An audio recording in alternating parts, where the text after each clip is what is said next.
brothers and sisters, with warm greetings from India, I welcome all viewers around the world to this public meeting of the 145th International Convention of Theosophical Society.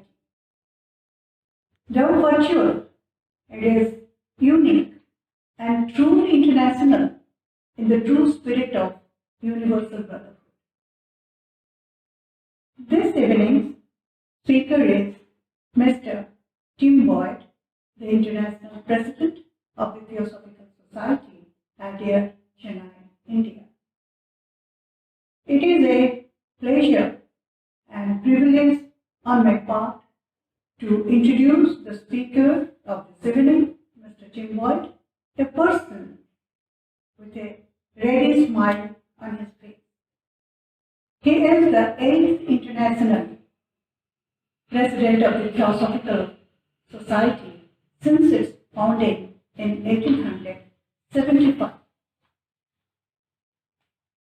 As I know Tim, he is one who believes that leadership is not a high status or a prestigious title. It is more action and personal example. Tim was born in New York City and did his graduation with a Bachelor of Arts degree with honors in public affairs.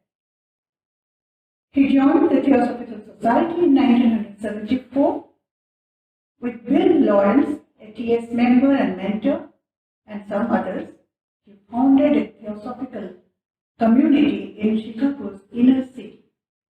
They worked with disadvantaged youth, changed the vacant land into award-winning organic food gardens, and placed big heights on the roofs of local buildings, which we really need today. The group formed a business, Royal Associates, and helped creating housing for low-income families. He has served as President of Theosophical Society, US, and has lectured extensively and conducted workshops in various parts of the world.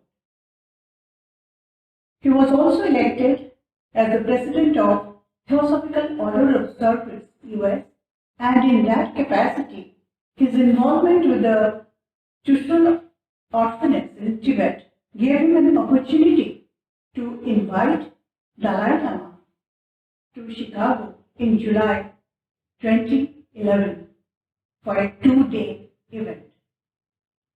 The event raised $400,000, which was donated to educational projects aiding Tibetan communities worldwide.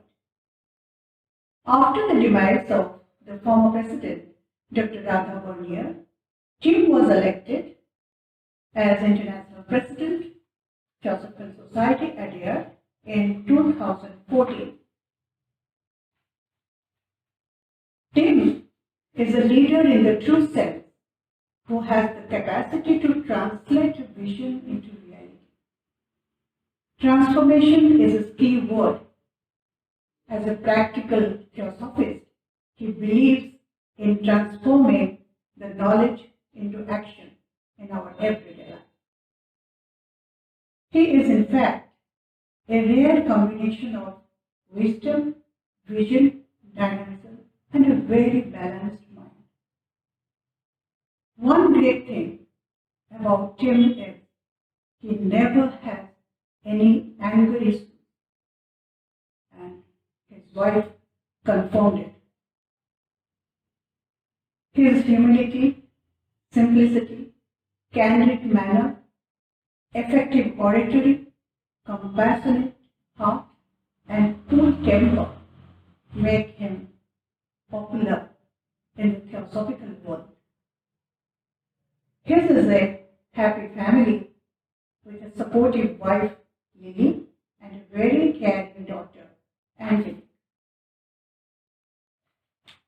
Most of you may not be knowing that Tim plays the flute He is a singer, an excellent culinary artist, and an amazing gardener. With these words, I invite Mr. Tim Boyd, the International President of Theosophical Society, to deliver his address. He would be speaking on the topic, the Golden Hour, a turning of the cycle. Mr. Tim Boyd, thank you. Well, hello, friends. Normally, I would be able to say good evening or good afternoon or good morning, but given the nature of this year's convention, where all around the world people are tuning in, let me just leave it with hello and greetings. Wanted to spend just a little bit of time together to consider something related to our theme for this convention, cycles of awareness. So just to take a little time to talk something about this idea of cycles, particularly cycles of awareness and how we are affected by them and how we can interact in a proactive and productive way. So obviously cycles are one of those things that affect us at every given level. They are so omnipresent that very much they seem to go unexamined very often.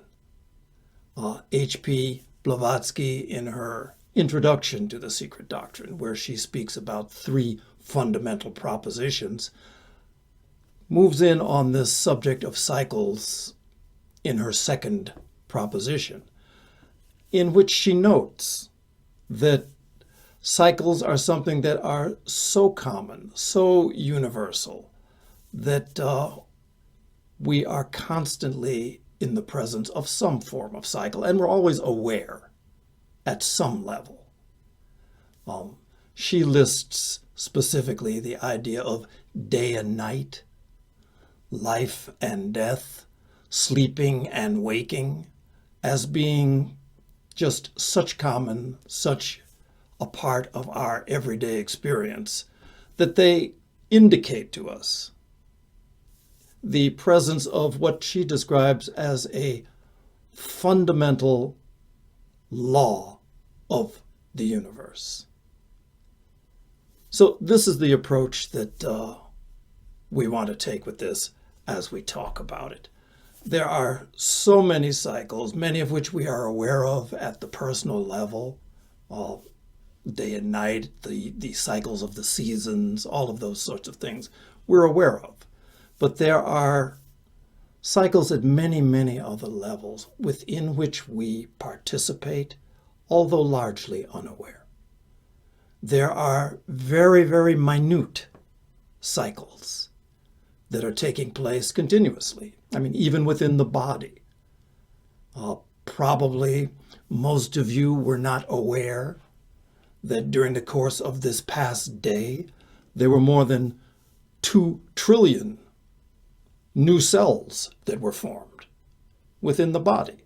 This process of cell replication, cell destruction, and cell replication is something that is continuous and ongoing even while we sleep. But it's too small for us to be aware of. Anything related to the spectrum of light or the electromagnetic spectrum takes place along a range of cycles, everything from visible light to gamma rays. But some of those are so rapid and so fast we can't even conceive of the speed at which they function. These things are micro, small beneath the level of our perception. Then, of course, there are much grander cycles, macro cycles. Just as we have a year in our normal way of experiencing it, where every 365 days the Earth makes a circuit around its center, which is the sun, that's 365 days. But similarly, the solar system and the sun to which we are attached, it has a similar cycle, where it circles the center of this particular Milky Way galaxy. It takes a little longer than the year that we count. In fact, it takes 225 to 250 million years to make this particular galactic annual cycle. So this is a huge cycle of time. In our theosophical studies and in the teachings of the ancient wisdom, they speak in terms of even grander cycles within which we are involved, cycles of pralaya and manvantara, cycles of sleeping and waking and activity, but this is in terms of universes that are drawn in and breathed out. It's described as the great breath. So universes come into being, have their time, which seems endless or eternal in our counting, but then are breathed back in and sleep. And this is a cycle as well, a grand cycle, too large, too grand for us to have any meaningful experience of it or any comprehension. So these are some examples of cycles. In this earthly life to which we are all bound, there are countless other cycles. I mean, the body, the material body, is composed of many, many different elements. And there is this idea that is expressed as the bio-geochemical cycle. So the biological, geological, and chemical cycles, there are multiple cycles, that are involved in the circulating of the atoms that compose the bodies of every living creature. The basic idea behind this is that within the earth, there is a limited amount of matter. It's a closed system. New matter isn't suddenly coming into being. New matter is not coming into the earth except for those meteorites that fall upon the earth's surface. But the same matter that was here initially is here now. And for every living organism that comes into being, basically it is recycling those atoms that have been present before. The idea goes to the point that a mathematician did the consideration. And the idea was to ask how many of William Shakespeare's atoms each one of us has in our bodies. And by doing a calculation, you can figure how much matter there is in the earth, that which is not locked up in its core, and how many atoms. And based on this computation, the man figured that each one of us has approximately 6 billion atoms of William Shakespeare in our bodies. For many people, that might be some sort of encouragement to try and write some additional sonnets or, come up with the next act in one of his plays. But 6 billion within our bodies is like nothing. The numbers that such people throw around is 10 followed by 27 zeros is the number of atoms in the body. Incalculable. It makes a grain of sand on a beach look large. So each of us are composed of the same matters that were in the body of Shakespeare, in the body of Buddha, in the body of Jesus, and in the body of countless saints as well as scoundrels who have inhabited the planet throughout history. In a way, it should be something that could make us think about the interdependent nature, the interrelatedness of all life, the oneness of all life, if we were to actually give it some thought. But these examples of cycles that I've been talking about up to this point, these are all cycles in nature, natural cycles.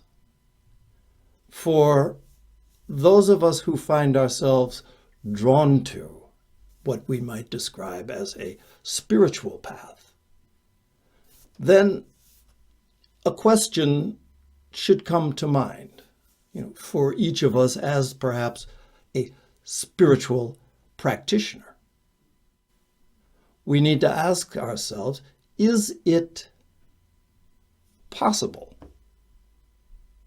for us to rise beyond these various cycles in which we are enmeshed?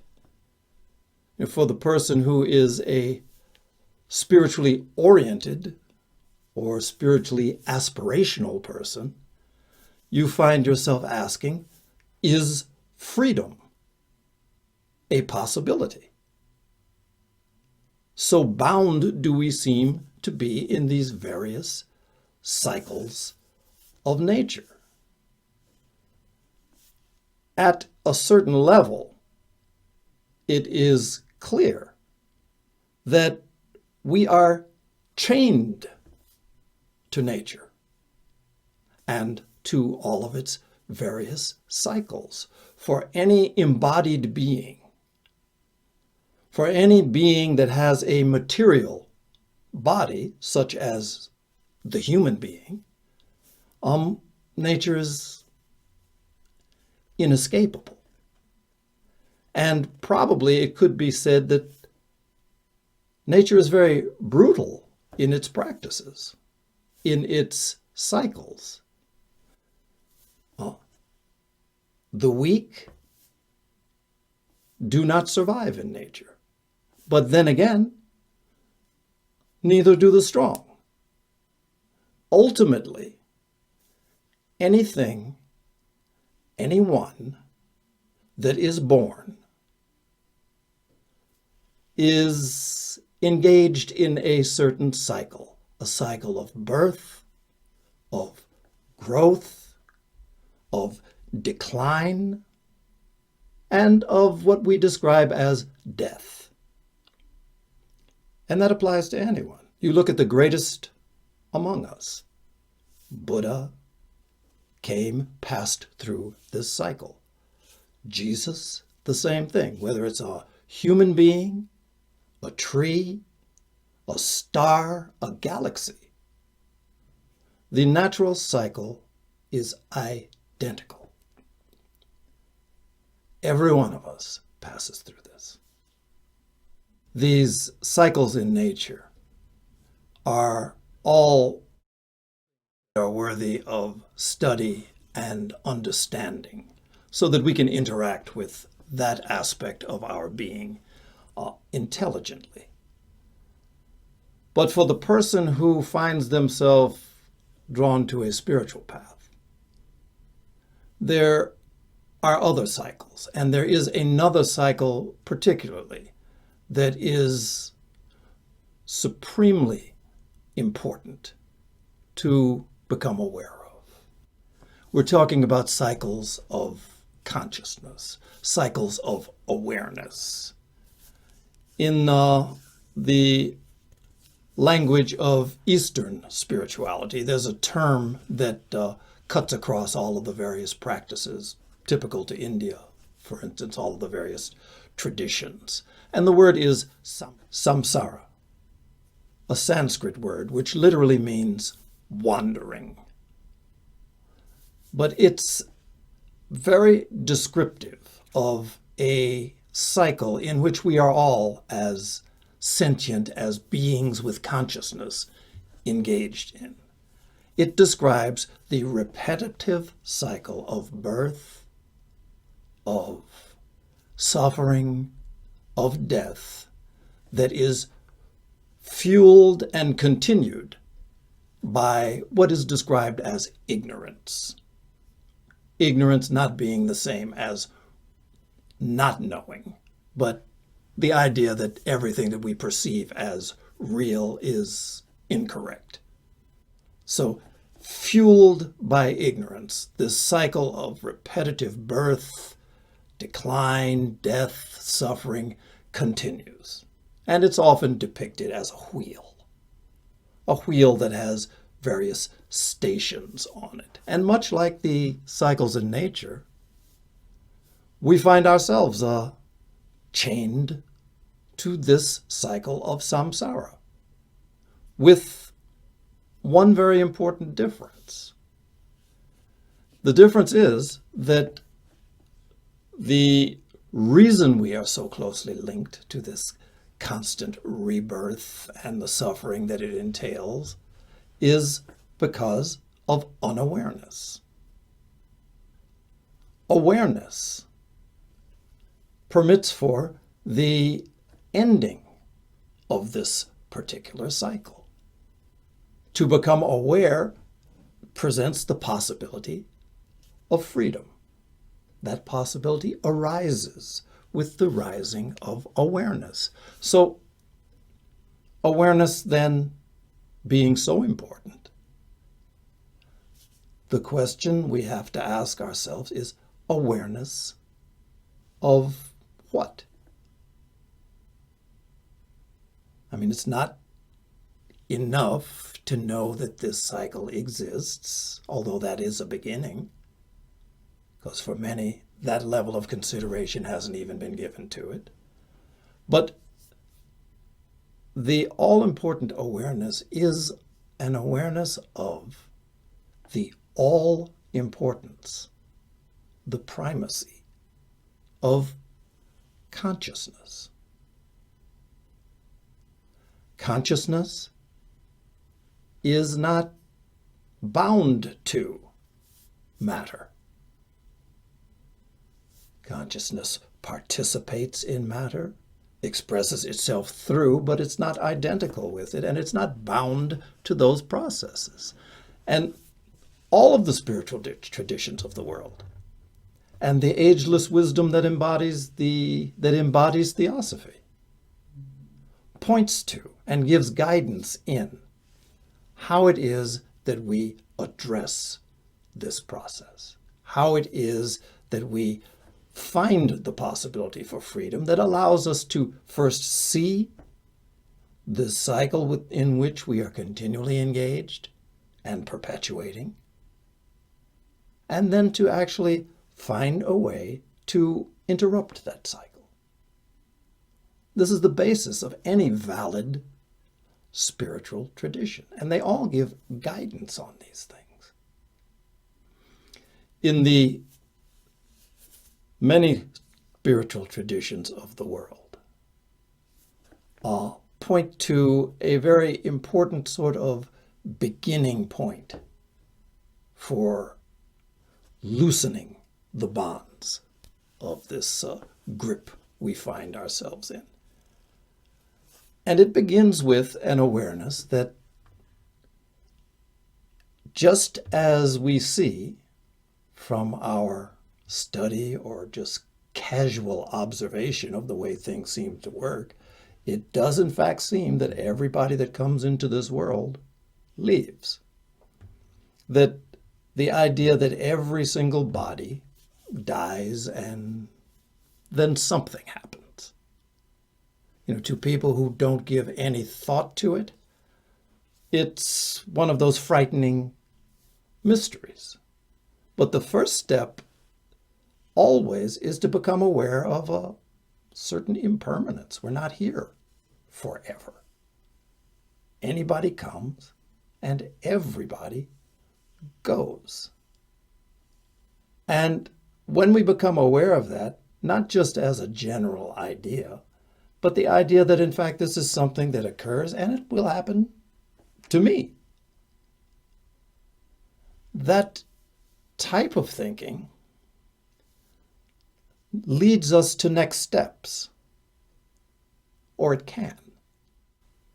One of the interesting facts of our time, the estimate is that approximately 1 in every 8 people has had something that's described as a near-death experience, NDE. And so there are people who have, for various reasons, often it's because nowadays, because they've become so good at resuscitating people who have heart attacks. It used to be if you had a heart attack, that was it. You didn't have a near-death experience, you had a death experience. But nowadays, with their abilities to resuscitate people from these conditions, many, many people have had the experience of consciousness separating from the body being pronounced dead, and yet they have full awareness, and they find that the consciousness, upon being loosed from the body, continues to have experiences, many of which are described, and the similarities between these are quite remarkable. But for people who have had this experience, and probably all of us know some, it does seem as if it changes them. That on a fundamental level, they become aware of something which previously was not part of their experience. And at least for the people I have known, they have returned from this sort of experience with a different way, a different approach, different priorities in their life. One of the things that's true for the teachings of the theosophical body of ageless wisdom, you find it also in the Bhagavad Gita. There's this idea of what it is that actually happens at the moment of death. But the way it's described in the Bhagavad Gita is that at the moment of death, each person goes to what was their ruling passion in life.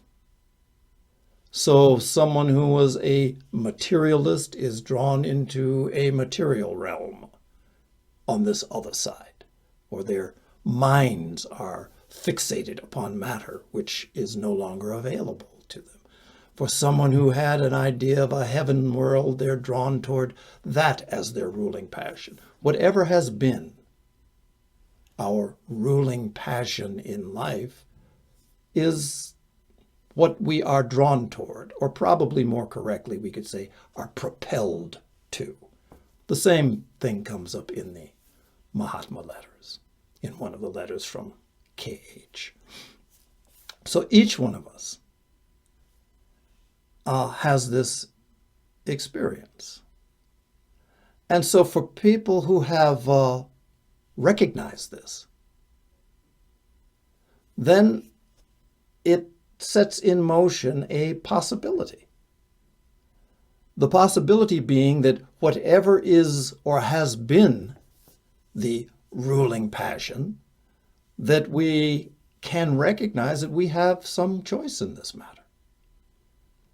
Just because the TV is on, or just because the newspaper is on the table, or just because somebody is telling some interesting, gossipy sort of story, doesn't mean that we have to become absorbed in that. We can choose how and where we place our attention, how and where we place our consciousness.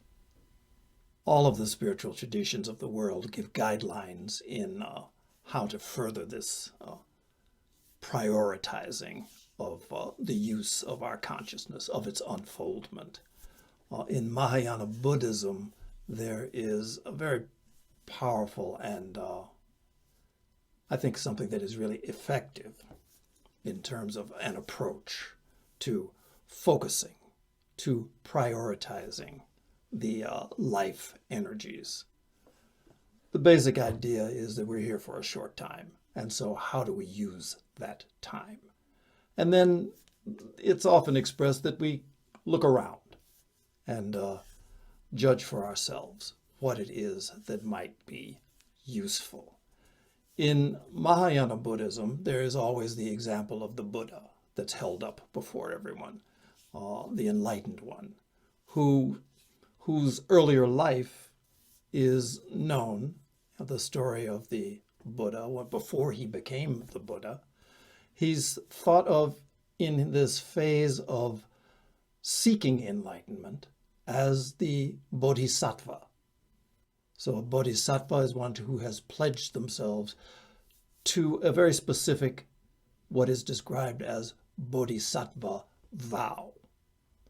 So that vow takes many forms, but in short, the vow of the bodhisattva is, I will attain enlightenment for the benefit of all beings. So this is the priority that is undertaken. And in this particular tradition, it's undertaken in the form of an internal vow that is taken, that is intended to shape our behavior going forward. It's not just like a New Year's resolution, although, obviously in such a lofty goal, it's certain that we will fail again and again.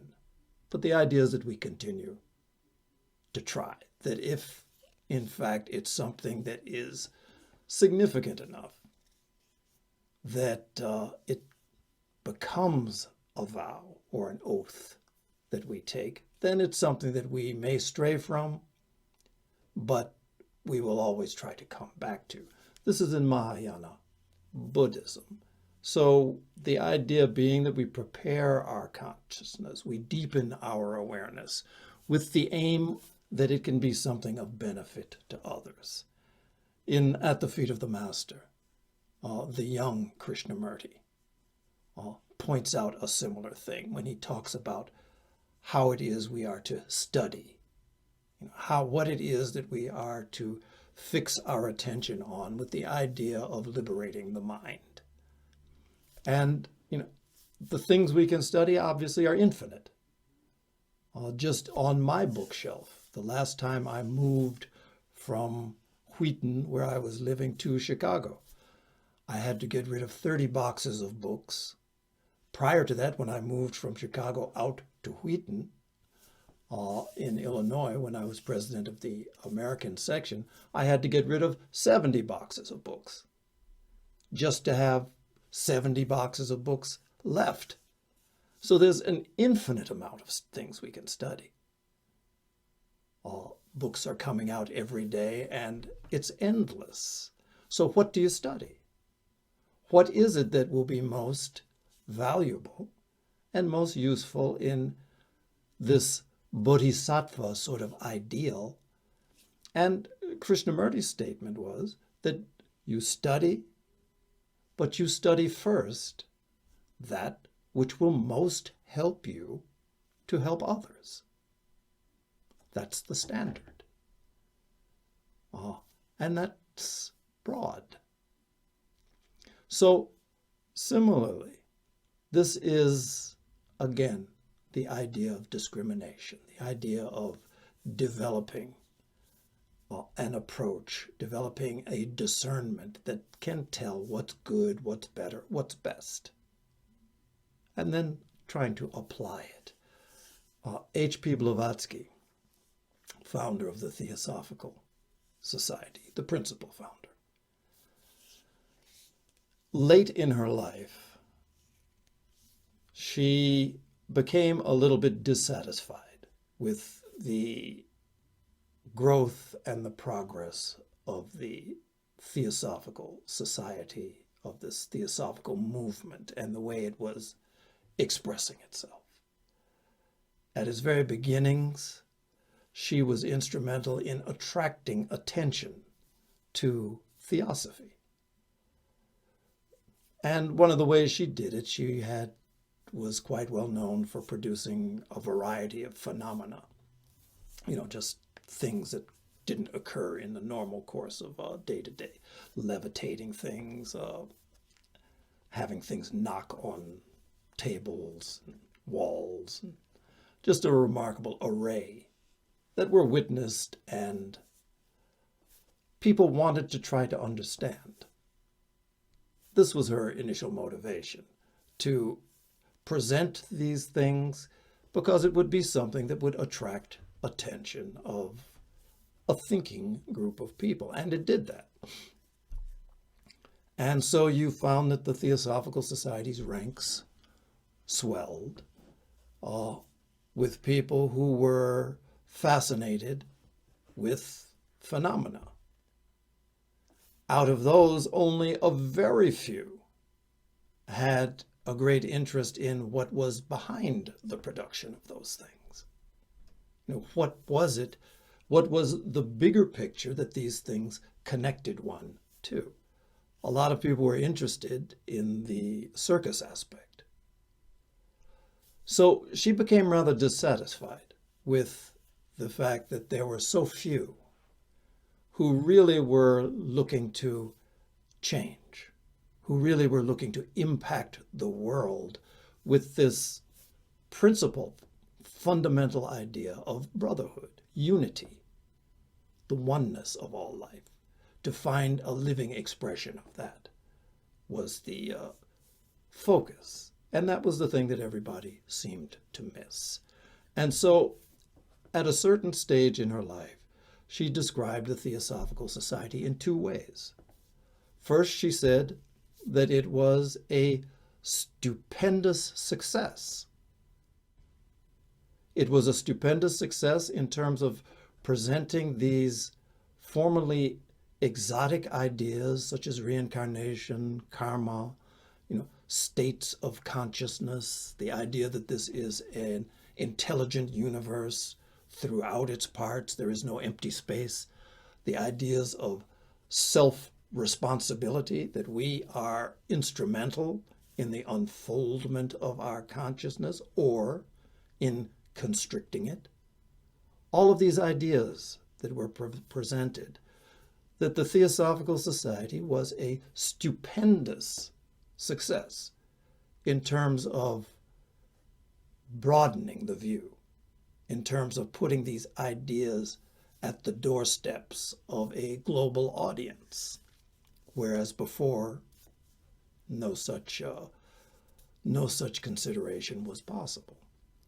So it was very successful in that.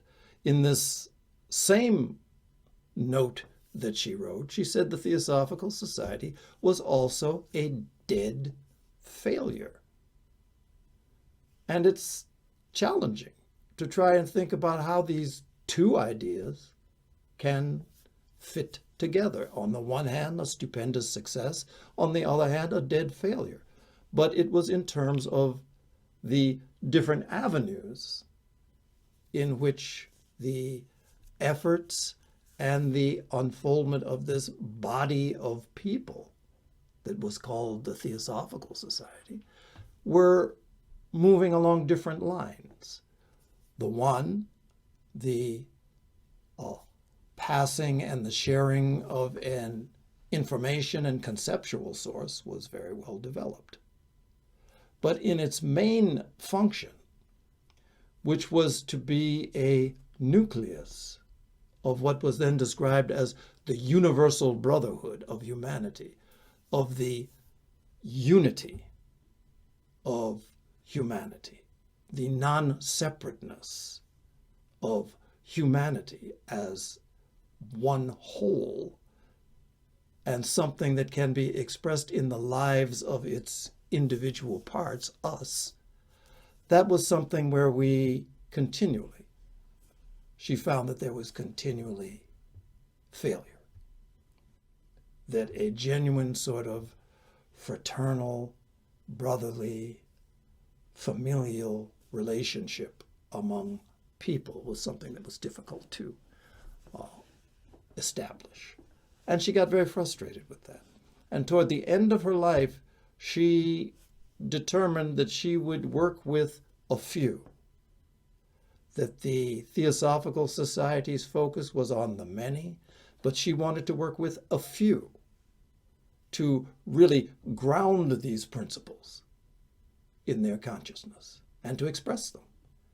And so she formed at that time what she called her inner group, small group, 12 people. And for that inner group, she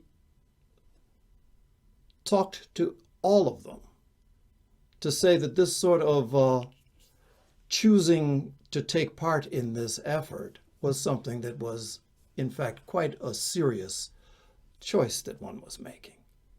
It wasn't a casual sort of choice. It was something that was very serious. And so in order for someone to take part in this inner group, the people that she chose for this, there was a pledge that needed to be given. And the pledge had 6 parts, really. But the most important one was the very first aspect of this pledge.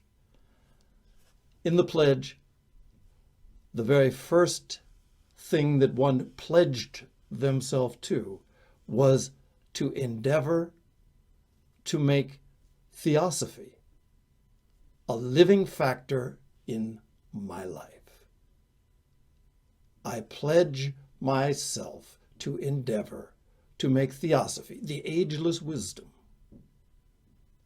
a living factor in my life. And this was the basis for the coming together of this group and for what she hoped would be the really true realization of the purposes of this theosophical movement and endeavor. And the interesting thing about it, too, was that it was not just a pledge that was given to your fellow members of this inner group. It wasn't a pledge that was offered to whoever it was that was the leader or the spokesperson for this group. It was very specific because the pledge was made and the closing words to this pledge were, "So help me, my higher self." The pledge was not made to an individual. The pledge was not personal in any way.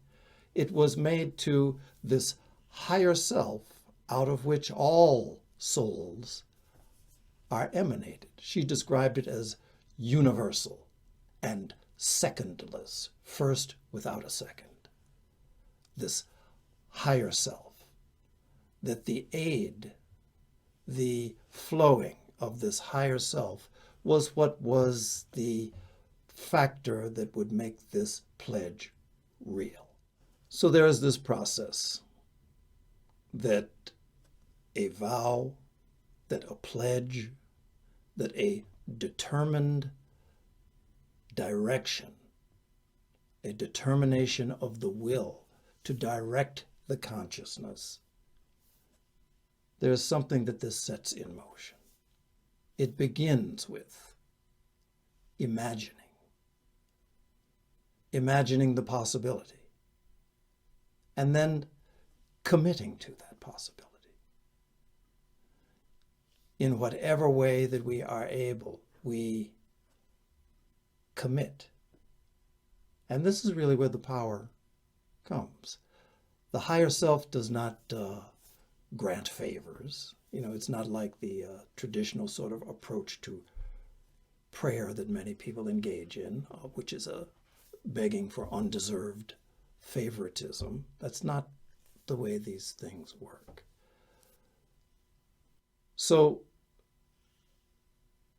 the pledge, a commitment that is born out of a recognition that we're here for a short time, that this moment is impermanent, a recognition that all of the cycles of nature speak to our inter-involvement. I like the expression of Thich Nhat Hanh, who talks about interbeing. Literally, the atoms of our being are continually being shared. So anyone who begins to see that has the capacity to imagine, to try to conceive of a unity that goes beyond the norms of our daily experience. And any glimpse of that should draw from us a willingness, a commitment to pursue, to place ourselves in the presence of that thinking, of that being, of that way of living, of that way of expressing and sharing with one another. That's the root of this theosophical movement and this theosophical effort. There is a time during the course of a day, a very special moment during the cycle of each day that is highly prized by artists, photographers. It's spoken of as the golden hour. It is that time right before the setting of the sun, or immediately after the sun's arising, when the light that is cast upon the earth, anything that is bathed in that light seems to have a very special and particular glow. And to the eye of the artist, it's something that is highly regarded, because seemingly ordinary things, when seen in this light, take on a different light, a different color, a different quality of being, is what the artist perceives. And it's something that everything has a glow, but it's not just from the light falling upon it, but it seems to activate something where the glow that is seen seems to come from within. Probably all of us have had the experience of seeing the world in these moments during the course of the proper day. This is a description of something that is understood, that is revealed in nature's daily cycles, a natural cycle, visible light. This same sort of cycle of activity is something that takes place also within this awareness cycle, this cycle of consciousness. And it happens perhaps in a couple of ways. We talk about these moments of illumination that occur in each of our lives. Generally, it's momentary, where for whatever reason, we find that something arises within us, where the barriers that we have erected over long time of thinking improperly, of misunderstanding, of unexamined living, for whatever reason, these barriers fall away. And in that moment, this higher self that HPB and others refer to has a moment where it can become present. It's no longer obstructed. And again, these are things that happen oftentimes in mysterious ways. Sometimes it happens because of the inner work we have been doing over a period of time, to see and to recognize and to address. Actually, the seeing is the way that we address these sorts of barriers within ourselves. But that's a form of illumination. But also, one of the things that was so stressed by HPB in talking about this pledge, and one of the things I believe she hoped would be communicated, was the idea that in order for someone to become actively sincere in their commitment, it requires an understanding of what it is you are committing to. Oftentimes, of course, that understanding grows over time. But she said it's very important. If theosophy, if the ageless wisdom is to become something that is an active factor in our lives, then, as she put it, we need to know something about what is this theosophy that we are talking about activating. What is it? And I think in terms of her way of approaching this pledge, she viewed it as something that was action-based. Whether that action be physical action or action with the mind.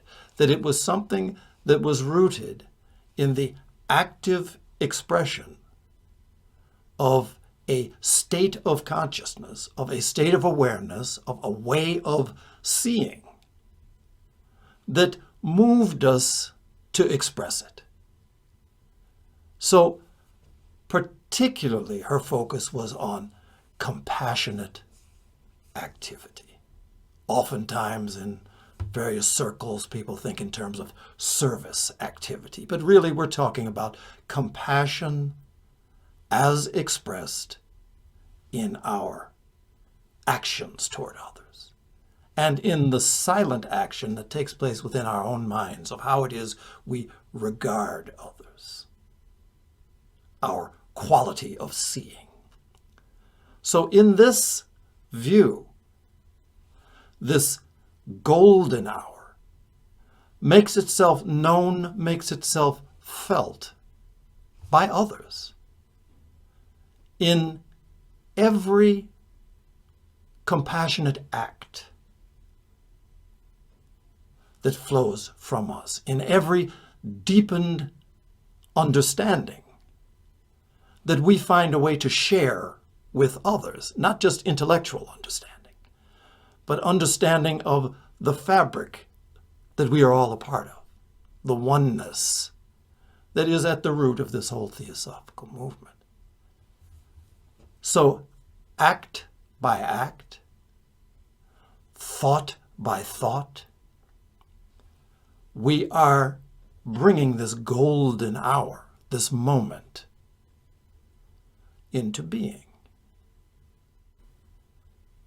And again, the spur to this is that we commit to this. The terms that Blavatsky used was a pledge, and it was a very formal sort of arrangement, but within ourselves. I mean, this is where everything begins, ends, and takes place. Within ourselves, we need to commit to something. In her model, she talked about to theosophy. Obviously, that's for someone who is involved in the Theosophical Society and this way of thinking. That is a wonderful and a powerful avenue of expression. That's the reason why it's something that is of value to all of us. But commit to something. If it is a friendship, put yourself in it. If it is a marriage, a relationship, commit to those things. One of the great scientists of the 20th century, American man, probably even unheard of by many people, a botanist by the name of George Washington Carver. He was quite renowned for the various sorts of experimentation he did with plants and the way that he was able to draw out countless sorts of unthought of or even unthinkable products that these plants were able to be created from these various forms of plant life. But he made the statement that was at the root of his whole method of scientific practice. When asked about how is it that you are able to see these sorts of expressions that are unseen to others, he made the statement that anything that you love enough will reveal its secrets. the commitment that is rooted in love, is rooted in an awareness of our unity, an awareness that we function, we live, we depend upon each other, is powerful, is at the root of what we might call theosophy. So just a few thoughts to consider in this cycle that we are trying to hasten of a dawning awareness, a deepening awareness within ourselves. It's something that will do us good, but more so, or as much as it will do us good, it will do good in this world, in this moment in which we find ourselves living here. It's a good thing to not just take up space in this world. So thank you one and all, and I appreciate your attention as always, and appreciate whatever it is that you find it within your heart and your ability to commit yourselves to. It will definitely open up pathways to greater and deeper things. Thank you so much, Tim. You have carried us through the idea of cycles and the fact that we as wanderers, seekers, can choose. And if we choose, then we can start working in the direction of understanding and growing, and ultimately knowing with the theosophical understanding that we are one with all, and we are a responsible part of that oneness. It's very inspiring and makes us all want to go out and love somebody and do something more embracing of all. We do have a few questions that I will add to. First of all, we do have someone asking, what can we do? Because this is such an inspirational talk and we want to make the worldview of theosophy palpable in its expression. What can we do to give a strong impulse to these teachings for the 21st century? The question of what do we do is always something that's kind of uppermost in people's minds. And obviously there's a lot of things we do, but very often what we do will be conditioned by who we are. There's that expression that who we are speaks so loudly that people really can't even hear what it is that we're saying. So as someone who finds value in the ageless wisdom, I think the number one thing that we always have to come back to is this idea of the unity of all life. It's an idea, and it can seem to be very abstract and something that is unactionable. But the deeper we find ourselves actually becoming involved in that, the deeper our understanding becomes of this central fact of being. Really, it's something that opens up capacities within us. I think this was the idea that HPB and others have tried to impress in different ways, that as we find ourselves actually deepening our involvement, and the examples given are often of the relationships that we have, to the extent that we have a friend, that's a very deep relationship. But when there's like the element of love involved in that, we start to really know, and we start to be able to become effective, even in healing. It's something that's required, this sense of oneness. And that is action goes beyond just feeding the hungry. That's a valuable action. But there are deeper aspects to this that we discover as we actually commit to deepening in our understanding of ourselves. Okay. We also, because this is a dawning of a golden hour, hopefully, as you mentioned, someone asked the question about educating our children in theosophy. How do we do it? Is there something occurring internationally about bringing children into the theosophical ideas? And are there even schools that might bring these ideas forward?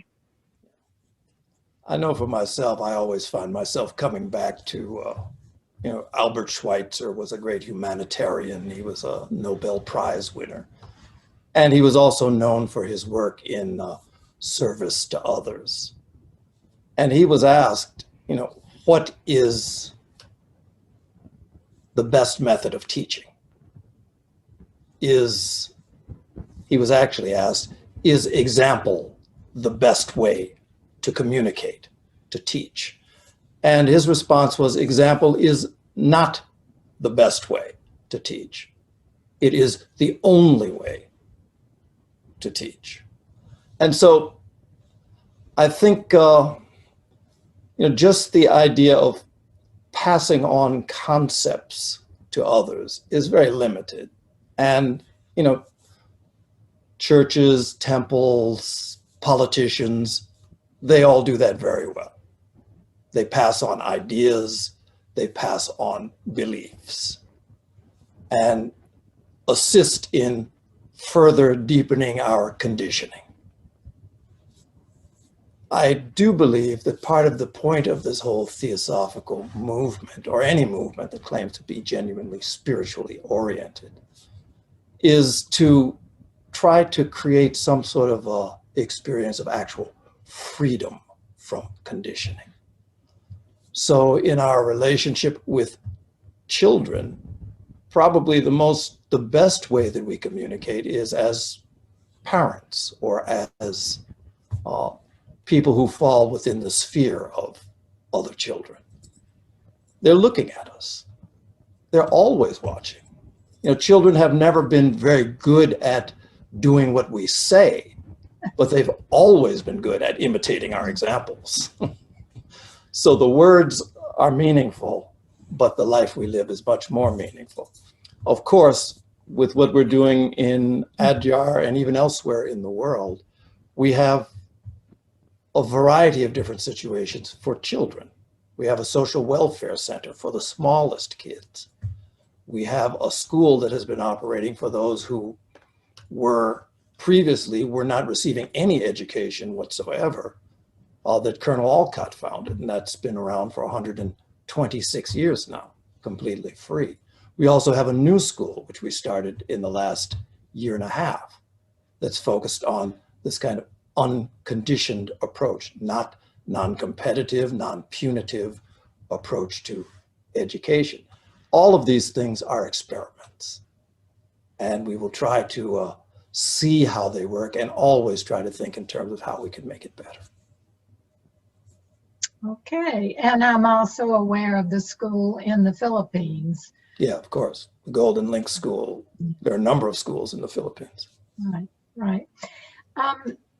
If we know what is the ideal to be our ruling passion, but we get caught in all of life's turmoil, how do we pull ourselves out of that life turmoil and choose our passion to be what we know we would want it to be? Yeah. Well, I think in some ways it might be unfortunate, but it's just the fact. We can't pull ourselves out of anything until we actually understand it. So very often And within the theosophical world, I run into it a lot, of people who are looking to pull themselves out of something by escaping to something else. And that's a phase perhaps, but really we have to grow where we are planted. Very often it's the most difficult situations that bring out the deepest things within us. And so the ageless wisdom is present everywhere. As you're very aware, Betty, you were president of the American section, and you know that there has always been a program of active giving of books and lessons and things like that within the prison system. And in this most negative of environments, you have people who have found something in this ageless wisdom and actually been able to cultivate it in the worst possible conditions. So life is the condition that we're born into, and it has certain demands. We talked about these cycles of growth, sickness, decline. All of those things are part of it. So underneath all of that, though, is this constant potential access to a deeper level of our own being. Wherever we are, we can cultivate that.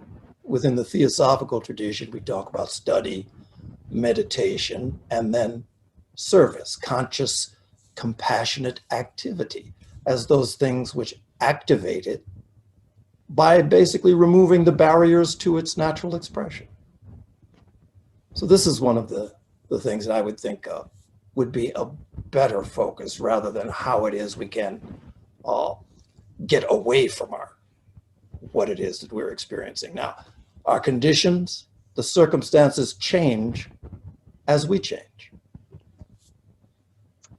And you bring us to sort of a summary in that it is such a blessing to have the theosophical information presented to us. And I particularly think of the prison program that we have in the United States that has transformed lives because the information was available.